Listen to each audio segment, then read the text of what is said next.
పుట్టినరోజు లాంటిది 45వ foundation day Sri Krishnadevaraya university. మా పూర్వ విద్యార్థి, ఈయన పూర్వ విద్యార్థే కాదు, మా చిన్నమల్లయ్య గారు vice chancellor of Dravidian university. Mallayya గారు ఇక్కడ 92లో ఎంఏ ఎకనామిక్స్ చదివారు. మహానంది హాస్టల్లోన ఉండి చదివారనమాట. సో అంతకంటే వారే అడిగారు నన్ను, నేను వస్తాను ఈ సందర్భంగా, ఈ శుభ సందర్భంగా అని చెప్పేసి. చాలా సంతోషం అండి వచ్చినందుకు. మేమిద్దరం ఒకేసారి వైస్ ఛాన్సలర్గా అపాయింట్ అవ్వడం జరిగింది 2 యూనివర్సిటీలకి. అలాగే సుదర్శనరావు గారు చిరకాల, అంటే అనంతపురం సంబంధించిన వ్యక్తి, మన పొరుగు ఉన్నటువంటి విశ్వవిద్యాలయానికి వైస్ ఛాన్సలర్గా ఉన్నటువంటి వ్యక్తి, మా కష్ట నష్టాలు దగ్గర నుంచి చూస్తున్నటువంటి వ్యక్తి. సో అటువంటి వారి సూచనలు కూడా మాకు చాలా కావాలి. ఇంకొక 5 ఏళ్ళకి మేము గోల్డెన్ జూబ్లీ వైపుకి వెళ్తుంది. చాలా ప్రయాణం చేసింది శ్రీకృష్ణదేవరాయ యూనివర్సిటీ. మాకు ఎంతో చాలా ప్రామినెంట్ ఎల్యూమినై ఉన్నారు, రకరకాల రంగాల్లో, దేశంలోనూ విదేశాల్లో కూడా ఉన్నారు. అది ఒక పెట్టని సంపద శ్రీకృష్ణదేవరాయ యూనివర్సిటీకి. ఆ ఎల్యూమినై అసోసియేషన్ని చాలా బలోపేతం చేసే దిశలో మేమున్నాము. సో స్వర్ణోత్సవాలు 5 సంవత్సరాల తర్వాత జరుపుకునే స్వర్ణోత్సవాలకి మా విశ్వవిద్యాలయాన్ని అన్ని విధాల టీచింగ్ లెర్నింగ్ ప్రాసెస్ని స్ట్రెంథెన్ చేయాలి. ఎక్కడైతే డిమాండ్ లేదో కోర్సెస్కి, కొన్ని కొత్త కోర్సెస్కి, యూజీ కోర్సెస్ కూడా పెట్టడానికి మేము సిద్ధంగా ఉన్నాము. వచ్చే అకాడమిక్ ఇయర్ నుంచి ఎక్కడైతే అడ్మిషన్స్ సరిగా లేవో, మారుతున్న సామాజిక పారిశ్రామిక అవసరాలకు అనుగుణంగా మన విద్యార్థులను తయారు చేయాల్సిన అవసరం చాలా ఉన్నది. రైజింగ్ రాయలసీమ అంటున్నారు. ఒకప్పుడు రాయలసీమ అంటే ఒక నెగిటివ్ కనోటేషన్ ఉండేదన్నమాట. అనంతపురం అంటే కరువు కాటకాలు అనే పేరు ఉండేది. ఇప్పుడు అక్కడి నుంచి రాయలసీమ ఒక రైజింగ్ రాయలసీమగా, అంటే దేశానికి ఒక మార్గదర్శకంగా తయారయ్యే విధంగా ప్రభుత్వం చాలా చిత్తశుద్ధితో ప్రయత్నం చేస్తోంది. ఎన్నో కొత్త పరిశ్రమలు, పెట్టుబడులు ఇక్కడ రాబోతున్నాయి. మరి ఆ పరిశ్రమలు పనిచేయడానికి మనం బయట నుంచి తీసుకోవాల్సిన అవసరం లేకుండా అవసరమైనటువంటి సిబ్బందిని మన విద్యార్థులను తయారు చేయాలి. కేవలం ఉద్యోగులుగా మాత్రమే కాదు, ఒక సక్సెస్ఫుల్ ఎంటర్ప్రెన్యూర్స్గా, ఈ ఎంటర్ప్రెన్యూరియల్ ఎకో సిస్టంలో వాళ్ళు కూడా ఒక పార్ట్నర్స్గా, సక్సెస్ఫుల్ ఎంటర్ప్రెన్యూర్స్గా తయారు చేసే దిశలో మా పబ్లిక్ యూనివర్సిటీస్, ఎందుకంటే ఇక్కడ ఉన్నటువంటి 3 వైస్ ఛాన్సలర్లు కూడా we represent state public universities. State public universities ఎంత బలోపేతం చెందితే వికసిత భారత్ లక్ష్యాలు అంత వేగంగా, అంత చక్కగా మనం అందుకోగలం.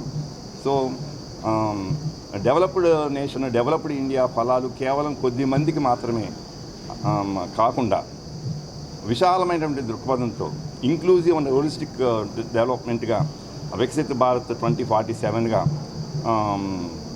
ఆ లక్ష్యాన్ని చేరుకునేటువంటి క్రమంలో state public universities, government funded యూనివర్సిటీస్ని చాలా బలోపేతం చేయాల్సిన అవసరం ఉన్నది.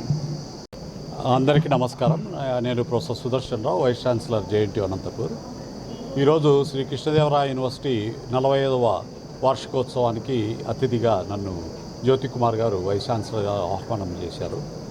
సో మన ఆనరబుల్ హెచ్ఆర్డి మినిస్టర్ గారు నారా లోకేష్ గారి విజన్ ఏంటంటే, యూనివర్సిటీస్ ఒక్కొక్కటి ఇంటరాక్ట్ అవ్వాలి, కలిసి పనిచేయాలి. యూనివర్సిటీస్ సైలోస్లో ఉండకూడదు. ఒకరు చేస్తున్న ప్రోగ్రెస్ ఇంకొకరు చూడాలి, దాంట్లో వాళ్ళు కూడా పాలు పంచుకోవాలి. అటువంటి వాతావరణాన్ని మన యూనివర్సిటీస్లో క్రియేట్ చేయాలన్నది మన మంత్రి నారా లోకేష్ గారి అభిలాష. సో దానికి అనుగుణంగానే నేను జ్యోతి కుమార్ గారు ఛార్జ్ తీసుకున్న రోజునే నేను కాల్ చేసి చెప్పాను, సార్ మనము మ్యూచువల్గా ఇంటరాక్ట్ అవ్వాలి, ఈ ప్రాంత అభివృద్ధి కోసం 2 యూనివర్సిటీలు కలిసి పనిచేయాలని చెప్పి ఆయనకు నేను కోరడం జరిగింది. ఆయన కూడా చాలా మంచి వ్యక్తి, వెంటనే ఆయన కూడా ఒప్పుకున్నారు.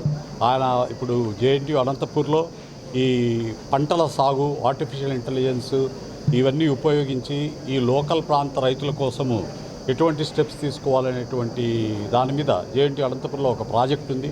ఆ ప్రాజెక్టులో మాకు భాగంగా ఎస్కే యూనివర్సిటీని కూడా మేము తీసుకొని ఒక ఎంఓయూ కూడా ఆల్రెడీ సైన్ చేయడం జరిగింది సార్ పర్మిషన్తో. సో అదేవిధంగా అనేక రంగాల్లో కూడా మేము మ్యూచువల్గా కొలాబరేట్ చేసుకోవడానికి తప్పకుండా ప్రయత్నిస్తాం, ముందుకెళ్తాం. ఇక మీరు అన్నట్లు మంత్రి గారు కానీ మన ముఖ్యమంత్రి గారు కానీ మెయిన్ విజన్ ఏంటంటే, ఏ విధంగా స్కూల్స్లో ఈరోజు మంత్రి నారా లోకేష్ గారు మార్పు తెచ్చారో, ప్రభుత్వ స్కూళ్ళల్లో సీట్లు లేవని బోర్డ్స్ పెట్టే పరిస్థితికి ప్రభుత్వ స్కూళ్ళని ఏ విధంగా తీసుకొని వచ్చారో, ఆ విధంగా ప్రభుత్వ యూనివర్సిటీలను కూడా ప్రైవేట్ యూనివర్సిటీలతో పోటీగా ధీటుగా నిలపాలని చెప్పేసేది మన మినిస్టర్ లోకేష్ గారి విజన్. సో దానికి అనుగుణంగానే అనేక ప్రోగ్రెసివ్ స్టెప్స్ వాళ్ళు చేస్తున్నారు. మేము కూడా వైస్ ఛాన్సలర్స్గా వారి విజన్కి అనుగుణంగా ప్రోగ్రామ్స్ డెవలప్ చేస్తున్నాము. అనేక కొత్త ల్యాబొరేటరీస్ కానీ, కొత్త టెక్నాలజీస్ కానీ, న్యూ కోర్సెస్ కానీ స్టార్ట్ చేయడము, ఇవన్నీ కూడా ముందుకు తీసుకెళ్తున్నాము. అలాగే మన మంత్రి లోకేష్ గారు ఏమన్నారంటే, నేను అనేక రకమైన ఇన్వెస్ట్మెంట్స్ మన స్టేట్కి తీసుకొని వస్తున్నాను, ఇండస్ట్రీస్ని తీసుకొని వస్తున్నాను. మీకు తెలుసు, గత 20 నెలల్లో 20 లక్షల కోట్ల ఇన్వెస్ట్మెంట్స్ మన ఆంధ్రప్రదేశ్కి వచ్చాయి. చరిత్ర, ఇది ఒక చరిత్ర. దాన్ని మన ముఖ్యమంత్రి గారు, మన నారా లోకేష్ గారు సృష్టించారు. సో ఆయన విజన్ ఏంటంటే, ఈ ఇన్వెస్ట్మెంట్స్ వచ్చినప్పుడు కొన్ని లక్షల ఉద్యోగాలు క్రియేట్ అవుతాయి. ఈ ఉద్యోగాలు వేరే రాష్ట్రాల వాళ్ళు వచ్చి తీసుకోవడం కాదు, మన రాష్ట్ర విద్యార్థులు, మన వాళ్ళు ఈ అవకాశాన్ని ఉపయోగించుకుంటే నాకు సంతోషంగా ఉంటుంది. దానికి అనుగుణంగా యూనివర్సిటీస్ పిల్లల్ని ట్రైన్